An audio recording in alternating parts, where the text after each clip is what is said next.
जय हिंद बच्चों, कैसे हैं आप सब। मैं doctor Mini Mehra, psychologist, counsellor एवं स्पेशल एजुकेटर हूँ एवं वर्तमान में शासकीय सरोजिनी नायडू कन्या उच्चतर माध्यमिक विद्यालय भोपाल में व्याख्याता के रूप में पदस्थ हूँ। तो बच्चों, जैसे जैसे परीक्षा की घड़ी नज़दीक आती है, आप सभी की दिल की धड़कनें बढ़ने लगती हैं। कभी कभी हाथ पांव ठंडे हो जाते हैं, घबराहट होने लगती है और लगता है कि सब कुछ भूल गए, डर लगने लगता है और आप लोग टेंशन में आ जाते हो। तो बच्चों, यह सारे लक्षण जो हैं वो परीक्षा से संबंधित तनाव यानी चिंता यानी एग्ज़ाम एंग्जाइटी के हैं। तो बच्चों, आज का जो हमारा यह सत्र है वह इसी विषय पर है कि परीक्षा के तनाव का प्रबंधन कैसे किया जाए, यानी how to manage exam anxiety. तो आज के सत्र के प्रथम भाग की ओर बढ़ते हैं। तो जानते हैं सबसे पहले कि टेंशन यानी कि स्ट्रेस आखिर होता क्या है। तो बच्चों, स्ट्रेस जो होता है उससे हमारा तात्पर्य है कि शारीरिक और भावनात्मक रूप से जब हमें चिंता महसूस होती है तो उसे हम स्ट्रेस कहते हैं। और सामान्यतः ये तब महसूस होता है जब हमें ये लगता है कि जो हमारी वर्तमान स्थिति है उससे निकलना मुश्किल है, जो हमारे साथ घटनाएं हो रही हैं उससे निपटना जो है वो हमें मुश्किल है और शायद हम इससे निकल नहीं पाएंगे। ऐसी स्थिति में हमें स्ट्रेस यानी कि टेंशन का अनुभव होने लगता है। जो तनाव है मुख्य रूप से किसी चुनौती या मुश्किल भरे समय में मानव शरीर की एक प्रतिक्रिया है, यानी जो हमारा ह्यूमन बॉडी है, हमारा जो शरीर है, जब भी किसी चुनौतीपूर्ण समय को देखता है या मुश्किल भरे समय को देखता है तो उस वक्त जो हमारा शरीर प्रतिक्रिया देता है उसे हम स्ट्रेस यानी कि तनाव कहते हैं। और ऐसा होने पर हमारे पूरे शरीर में एड्रेनलिन नामक एक हार्मोन जो है वो दौड़ने लगता है। और सामान्यतः बच्चों, अक्सर ही परीक्षा के समय में छात्रों में ये देखा जाता है। तो आइए जानें कि तनाव के सामान्य संकेत या लक्षण, जिसे कि हम सिम्टम्स कहते हैं, जिनसे हम पहचान सकते हैं कि हम तनावग्रस्त हैं, वो कौन कौन से होते हैं। तो सबसे पहले तो चिंता यानी एंग्जाइटी। कई बार क्या होता है कि आप परेशान हो जाते हैं और सोचते रहते हैं कि आगे क्या होगा। तो ये जो चिंता है ये भी तनाव का एक सामान्य लक्षण होता है। कई बार देखा जाता है कि बच्चे चिड़चिड़े हो जाते हैं। जो स्टूडेंट्स हैं, खासकर परीक्षा के समय जो है वो काफ़ी चिड़चिड़े हो जाते हैं और माँ बाप और उनके शिक्षकगण भी ये समझ नहीं पाते कि आखिर ऐसा क्या हो गया कि बच्चे का व्यवहार जो है वो बदल गया। तो ये भी एक तनाव का एक सामान्य सा लक्षण है। कई बार ये देखा जाता है कि बच्चे मानसिक दबाव में आ जाते हैं। मानसिक दबाव यानी उनको एक मेंटल प्रेशर पड़ने लगता है कि परीक्षा आ रही है और किस प्रकार से हम पढ़ाई करें और कैसे हम आगे बढ़ें। कहीं रिज़ल्ट अच्छा नहीं आया या हमने जो लक्ष्य निर्धारित किया है उस पे हम खरे नहीं उतरे तो क्या होगा। इस प्रकार की सारी चिंताएं जब मन में आती हैं तो बच्चा जो है वो मानसिक दबाव महसूस करता है, जिसे हम मेंटल प्रेशर कहते हैं। और इसी के चलते कई बच्चे जो होते हैं वो डिप्रेशन का शिकार हो जाते हैं, जिसे कि हम अवसाद कहते हैं। यानी उन्हें कुछ भी अच्छा नहीं लगता, वो चुपचाप बैठना पसंद करते हैं, किसी से मिलना जुलना पसंद नहीं करते हैं। तो इस प्रकार से अकेलापन महसूस करते हैं। कई बार बच्चे जो होते हैं वो खासकर परीक्षा के दौरान, परीक्षा नज़दीक आने के दौरान बोलते हैं कि उन्हें नींद नहीं आ रही, यानी कोशिश करते हैं वो सोने की लेकिन फिर भी उन्हें नींद नहीं आती, जिसे हम अनिद्रा कहते हैं। तो ये जो तनाव उनके दिमाग में घूमता रहता है, परीक्षा का डर जो रहता है वो उनकी नींद उड़ा देता है। तो ये भी तनाव का ही लक्षण है जब आप सामान्य रूप से 6 से 8 घंटे की उचित नींद नहीं ले पाते। कई बार हम ये देखते हैं कि बच्चे ये शिकायत करते हैं कि हमें भूख ही नहीं लगती। खासकर उनके अभिभावकगण जो होते हैं वो अक्सर ये बोलते हैं कि पढ़ाई में बच्चा इतना मशगूल रहता है, इतना बिजी रहता है, उसको खाने को भी दिया जाए तो उसको भूख ही नहीं लगती। तो ये जो भूख ना लगना जो है ये भी हमारा एक शारीरिक लक्षण है, जो कि ये संकेत देता है कि हम तनावग्रस्त हो चुके हैं।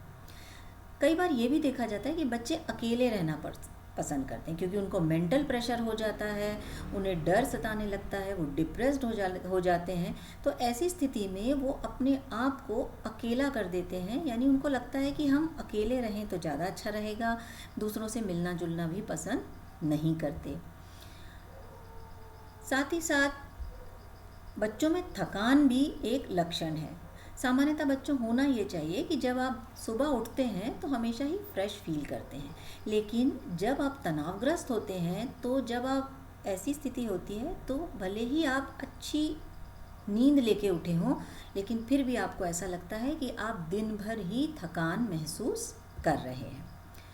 और बच्चों का सिर जो होता है वो भारीपन लिए होता है, यानी सर में दर्द होने लगता है। तो बच्चे अक्सर शिकायत करते हैं कि सर में दर्द हो रहा है या सर भारी लग रहा है या अच्छा नहीं लग रहा। तो इस प्रकार के काफ़ी सारे सिम्टम्स जो हैं जो आप महसूस करते होंगे परीक्षा के दौरान, ये सारे जो सिम्टम्स यानी कि लक्षण या संकेत हैं, ये तनाव के लक्षण हैं जो सामान्यतः परीक्षा के दौरान बच्चों में देखने को मिलते हैं। तो बच्चों, जैसे कि अभी हमने तनाव के लक्षण देखे, तो अब हमें ये जानना ज़रूरी है कि तनाव क्या है और तनाव को समझना क्यों ज़रूरी है, इसके बारे में हम जानते हैं। तो बच्चों, जैसे ही परीक्षा की घड़ी नज़दीक आती है तो आपने ये महसूस किया होगा कि आपके दिल की धड़कन जो होती है वो बढ़ जाती है। यानी आपके दिल की जो धड़कनें हैं, जो धक धक की जो आवाज़ है, वो आपको आपकी कानों में सुनाई देने लग जाती है। तो कहीं ना कहीं ये एक डर होता है जिसकी वजह से हमारे दिल की धड़कन बढ़ जाती है। साथ ही साथ देखते हैं कि पसीना आने लग जाता है। तो बच्चों, जब भी हमें डर लगता है और ख़ासकर परीक्षा के दौरान जब हम तनावग्रस्त हो जाते हैं तो हम अपने शरीर में अत्यधिक पसीना महसूस करते हैं या फिर गीलापन महसूस करते हैं। साथ ही साथ बच्चों, आपने ये महसूस किया होगा कि कई बार जब आप तनावग्रस्त होते हैं तो आपकी सांस लेने की जो गति है वो सामान्यतः बढ़ जाती है। बच्चों, जब हम सांस लेते हैं तो हमारे सांस लेने का एक रिदम होता है जो कि हमारे दिल की धड़कन के साथ मैच होता है, यानी कि उसके साथ एक सामंजस्य बना के चलता है, बैलेंस बना के चलता है। लेकिन जब हम तनावग्रस्त होते हैं तो ना सिर्फ हमारी दिल की धड़कन बढ़ जाती है, बल्कि हमारी सांस लेने की जो गति है वो भी अपेक्षाकृत अधिक बढ़ जाती है। और ये भी देखने में आता है कि हाथ पाँव कांपने लग जाते हैं। जब आप परीक्षा हॉल में जाते हैं तो आपने महसूस किया होगा कि डर के मारे हथेलियों में पसीना आ जाना या हाथ कांपने लग जाना। जैसे ही पेपर मिलता है तो एक डर के मारे कि क्या होगा क्या नहीं होगा। तो ये जो डर है, इसकी वजह से हाथ कांपना या शरीर में कंपन महसूस करना भी एक सामान्य लक्षण है। कई बच्चे ये महसूस करते हैं कि उनके पेट में दर्द होने लगता है, या जिसको हम कहते हैं कि बटरफ्लाइज इन स्टमक, या पेट में गुड़गुड़ होने लगती है। तो इस तरीके की जो अलग हट के लक्षण हैं वो भी उन्हें महसूस होते हैं, जो कि तनावग्रस्त होने का एक कारण बनते हैं। और बच्चों, एक चीज़ मैं यहाँ ज़रूर बताना चाहूँगी कि जब भी आप तनावग्रस्त होते हैं तो अक्सर वो चीज़ें भी आप भूल जाते हैं जो कि आपने बहुत अच्छे से समझी थी और याद भी की थी। तो अक्सर जो बच्चे ये कहते हैं ना कि मैडम सब कुछ पढ़ा था, याद भी था, लेकिन जैसे ही एग्ज़ाम में हॉल में गए, लिखने के टाइम आया तो हम सब कुछ भूल गए और हमें कुछ याद ही नहीं आया, हम ब्लैंक हो गए। तो बच्चों, ये जो भूल जाना है ये भी तनाव का ही एक लक्षण है। इस वजह से तनाव क्या है और क्यों होता है, इसे समझना छात्रों के लिए, विद्यार्थियों के लिए बहुत ही ज़्यादा ज़रूरी है। तो बच्चों, ये जो परीक्षा से संबंधित चिंता है, यानी जिसे हम एग्ज़ाम की एंजाइटी कहते हैं, इसके क्या कारण हो सकते हैं। तो आइए जानें कि इसके क्या कारण हैं। तो सबसे पहला कारण जो होता है वो अवास्तविक उम्मीदें, यानी कि अनरियलिस्टिक एक्सपेक्टेशन। अवास्तविक उम्मीदें का मतलब होता है कि हर व्यक्ति की अपनी क्षमताएं होती हैं, अपनी कैपेसिटी होती है। यदि आपने अपनी क्षमताओं से अधिक उम्मीदें अपने आप से लगाई हैं तो वो क्या हो गई, वह वास्तविक नहीं हुई, यानी वो रियलिस्टिक नहीं हुई, यानी प्रैक्टिकल नहीं हुई। जब आप ऐसे करेंगे तो आपको अधिक तनाव होगा और आप चिंताग्रस्त हो जाएंगे। कई बार देखा जाता है कि अभिभावकों का दबाव एवं अपेक्षाओं को पूरा करने का दबाव भी बच्चों के ऊपर होता है, जिसे कि हम पेरेंटल प्रेशर और पेरेंटल एक्सपेक्टेशंस कहते हैं। सामान्यतः ये होता है कि जो माँ बाप हैं उनकी अपेक्षाएं होती हैं अपने बच्चों से कि हमारा बच्चा अच्छे अंकों से पास होगा, अपने लक्ष्यों को पूरा करेगा और आगे जीवन में सफल होगा। तो कई बार बच्चे अपने अभिभावकों की अपेक्षाओं के नीचे दब जाते हैं और दबाव महसूस करते हैं। और जब ये दबाव महसूस करते हैं, उन्हें लगता है कि माँ बाप की अपेक्षाओं पर हम खरे नहीं उतरेंगे, ऐसी स्थिति में भी उन्हें चिंता होने लग जाती है। बच्चों, वैसे तो हम ये कहते हैं कि दोस्तों से प्रतिस्पर्धा यानी कंपटीशन जो है वो बहुत हेल्दी है, और जब तक कंपटीशन नहीं होगा हमें आगे बढ़ने के लिए मोटिवेशन नहीं मिलेगा। लेकिन कई बार क्या होता है कि यही कंपटीशन जो है वो हमारी चिंता का कारण भी बन जाता है। कई बार बच्चे ये अपने अंदर भर लेते हैं कि मुझे तो हमारे जितने भी मेरे दोस्त हैं या कुछ लोग हैं उनसे मुझे ज़्यादा नंबर लाने ही हैं, तो बजाय इसके कि वो अपने आप पे फोकस करने के, उसका सारा टाइम इसी में निकल जाता है कि कहीं सामने वाले के मुझसे अच्छे अंक ना आ जाएं। तो ये जो प्रतिस्पर्धा होती है, कई बार ये भी तनाव का कारण बनती है।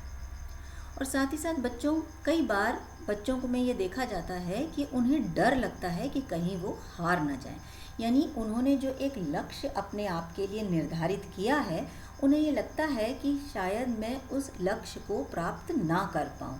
तो ये जो डर होता है कि कहीं हम हार ना जाएं, जो हमने लक्ष्य बनाया वो पूरा कर पाएंगे कि नहीं कर पाएंगे, इस वजह से भी वो चिंताग्रस्त होते हैं। और बच्चों, कई बार ये भी देखा जाता है कि कुछ पुअर स्टडी हैबिट्स होती हैं। जो बच्चे पढ़ाई करते हैं उनमें अध्ययन संबंधी कुछ गलत आदतें होती हैं। अब अध्ययन संबंधी गलत आदतें का मतलब जैसे कि किस वक्त आप पढ़ते हैं। मान लीजिए कि आप पढ़ रहे हैं और सामने आपने टीवी भी चला के रखा हुआ है, या आप पढ़ रहे हैं और साथ में आप मोबाइल को भी ऑपरेट कर रहे हैं, या आप बिस्तर में लेटे हुए हैं और लेटे लेटे पढ़ रहे हैं। तो ये सारी ऐसी आदतें होती हैं जो कि आपको कंसंट्रेट करने नहीं देती, यानी आपको एकाग्रचित होने नहीं देती। और इस तरीके से आप बहुत सारा समय पढ़ाई को देते हैं, लेकिन फिर भी आपको समझ में नहीं आता। परीक्षा की तैयारी ना होना, यानी कि नो प्रिपरेशन। कई बार क्या होता है, बच्चे जो हैं वो परीक्षा के दिन तक भी परीक्षा की पूरी तैयारी नहीं कर पाते।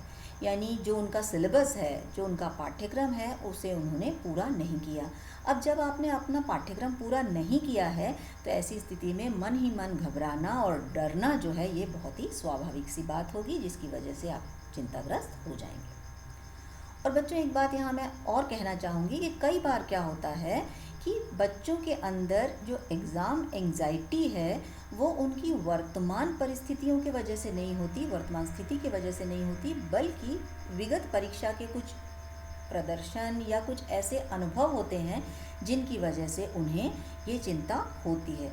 मान लीजिए कि इससे पहले जो आपने एग्ज़ाम दिया उसमें आपके अच्छे अंक नहीं आए, या आपका जो अनुभव था वो बहुत अच्छा नहीं था। तो ऐसी स्थिति में वो एक डर बैठ गया कि शायद आने वाले समय में मेरा जो परीक्षा होगी उसमें भी मैं बहुत अच्छा प्रदर्शन नहीं कर पाऊँगा। तो ये सारी चीज़ें होती हैं जो कि परीक्षा के चिंता का कारण होती हैं। तो बच्चों, चलिए सत्र के भाग 2 की ओर बढ़ते हैं। सत्र का